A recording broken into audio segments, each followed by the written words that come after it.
Morning বন্ধুরা, দেখো কালকে আমি প্রেম ভাইয়ের ঘর গেছিলি ওর বাড়ি। তো ওদের ঘরে ছট পূজা হয় বন্ধুরা। তো আমাকে ইনভাইট করেছিল। তো আমি আমার বড় বেটি আর ছোট বেটি মাঝলি বেটি, দেখো আমার ওই প্রেম ভাইয়ের সিস্টার আমাকে হ্যালো গাইস তোমরা কি করছে বন্ধুরা। তো খুব সুন্দর খুব টেস্টি প্রসাদ লাগলো। তো দেখো এখন আমি ভিতর দিকে যাব বন্ধুরা। তো আমাদের এখানে কোয়ার্টারে মোটামুটি 15টা ইয়া 20টা ঘরে হয় ছট পূজা। তো খুব আমরা এনজয়, খুব ফুর্তি, মাকে খুব মন থেকে আমরা ডাকি। তো দেখো এসেছি আমরা প্রসাদ খাতে বন্ধুরা। তো এই পূজাটা একটা এমন পূজা বটে যে রোড রাস্তা সড়ক যত কিছু আছে সব পরিষ্কার করতে হয়, ইয়াতক কি নিজের মনটাকেও ভালো করে পরিষ্কার করে পূজাটা করতে হয় বন্ধুরা। তো দেখো আমি তারপরে এসে গেলি আশিস ভাইয়ের বাড়ি। তো আশিস ভাইও আমার বন্ধু বটে। তো আমাকে ইনভাইট করেছিল, এখন আমি আশিস ভাইয়ের বাড়িতে যাচ্ছি বন্ধুরা। তো খুব সুন্দর একদম পার্কের পাড়া বন্ধুরা। প্রসাদ খাতে গেছিলি, দেখো অনেক ভিড়, মোটামুটি 100-150 লোকের ভিড়। দেখো বাজা লাগিয়েছিল, সুন্দর ডিজে লাগিয়েছিল, ছট মায়ের গান বাজতেছিল বন্ধুরা। তো এই জায়গাটার নাম হচ্ছে 35 ইংল্যান্ড। এটা আমাদের 35 খাদটা বটে। তো এদিকে নামে এখনই ওর বাড়ি যেতে হবে। তো দেখো এখন আমরা পৌঁছে গেছি ভাই কোয়ার্টারে। এখন আমরা সেটজির ঘরে খাইয়ে নেবো আমরা প্রসাদ। তো অনেক প্রসাদ খালি, অনেক জায়গায় প্রসাদ খালি বন্ধুরা। তো দেখো ফাইনালি এখন আমি পৌঁছে গেছি বন্ধুরা আশিস ভাইয়ের বাড়ি। তখন আমরা প্রসাদ খাচ্ছি। তো খুব ভালো লাগলো, খুব টেস্টি। অনেক বন্ধুর সাথে আমার দেখাও হইলো, খুব ছোট বাচ্চারা। তো দেখো বন্ধুরা আমি এসেছি, আমার বেটি, আমার মাঝলি বেটি, ছোট বেটি, আমার শালা আমার বইয়ের জেঠার বেটাও এসেছিল। তো ওকেও নিয়ে গেছিলি বন্ধুরা। তো দেখো এখন আমরা কি সুন্দর জায়গাটা বানায় রেখেছে বন্ধুরা, একদম পার্কের পাড়া।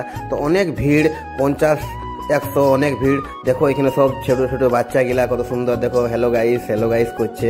তো এই জায়গাটার নাম হচ্ছে বন্ধুরা আমাদের 35 ইংল্যান্ড মহলবনি নিউ কলোনি 35 ইংল্যান্ড। তো দেখো বন্ধুরা এখন আমরা এনজয় করছি, ফুর্তি করছি, সেলফি লিছি, ভিডিও শ্যুট করছি। তো খুব ভালো লাগে বন্ধুরা। তো আজকে আমরা যাব ঘাট, আমাদের দামোদর নদী। ওখানে তো আরও অনেক ভালো মেলা লাগে, অনেক ভিড় থাকে বন্ধুরা। অনেক দূরের থেকে লোক আসে, ধানবাদ, তোমার ঝরিয়া, তোমার বেলিয়াপুর, কিছু লোক আসে, কিছু লোক ওখানেই করে বন্ধুরা। তো আজকে যখন যাব তখন তোমরাকে আমি জরুর দেখাবো। তো আমি ব্লগ বানাবো আর পোস্ট করবো বন্ধুরা। তো দেখো আমাদের ফাইনালি প্রসাদ খাওয়া হয়ে গেছে বন্ধুরা। তখন আমার বেটির হাত ধুচ্ছে ওইদিকে। তো দেখো খুব সুন্দর লাগছে বন্ধুরা। দেখো বন্ধুরা এখন আমাদের ফাইনালি প্রসাদ খাওয়া হয়ে গেছে। তো বলছে রুকো আভি। তো আমার বন্ধুটা একটু ব্যস্ত ছিল, তো ওর সঙ্গে দেখা করেই আমি যাব নিজের বাড়ি। তো দেখো বন্ধুরা এখন আমার একটা ফলোয়ারের সঙ্গে দেখা হয়ে গেল। বলছে দাদা, তোর ভিডিওগুলো আমাকে খুবই ভালো লাগে। তুই যে ভাষাটা বলিস, বলছে ওই ভাষাটা জলদি কেউ বলতে পারবে না, তুই গজব বলিস। দেখো এখন আমার চন্দন দা এখন আর খাওয়াই হয়নি বন্ধুরা। আমার বেটিরা আস্তে খাচ্ছে, কেন অনেক গরম ছিল বন্ধুরা, অনেক গরম। তো আমি তো জলদি করে খাইয়ে নিলি। দেখো খুব বাচ্চারা আমাদের এখানে আমাদের এখানে পাড়ার সব বসে আছে, প্রসাদ খাচ্ছে বন্ধুরা। তখন আমার বন্ধু আসবে, ওকে আমি বলে খুনি যা হইলো। তো একটা আমাদের সামনে থাকে, কিন্তু আমাকে অনেক সাপোর্ট করে ভাইটাই। বলছে দাদা তুই দারুণ বলছে তোর ভিডিও আমার ঘরে মা বহিন আমার ছেলা পুলা বলছে সব দেখে, তুই যে আমি ভিডিওটা বানাই বলছে আমার খুব সব ফ্যামিলি দেখতে পাবে, কোনো উল্টা ফুলটা ওইটা ভাষা পাবে না। তো দেখো বন্ধুরা এখন আমি চলে যাব আমাদের এখন নাগিনা বাজার যাব, ওখানে আমাকে ইনভাইট করেছিল বন্ধুরা। তো দেখো এখন আমি ফাইনালি এখন আসছি বন্ধুরা।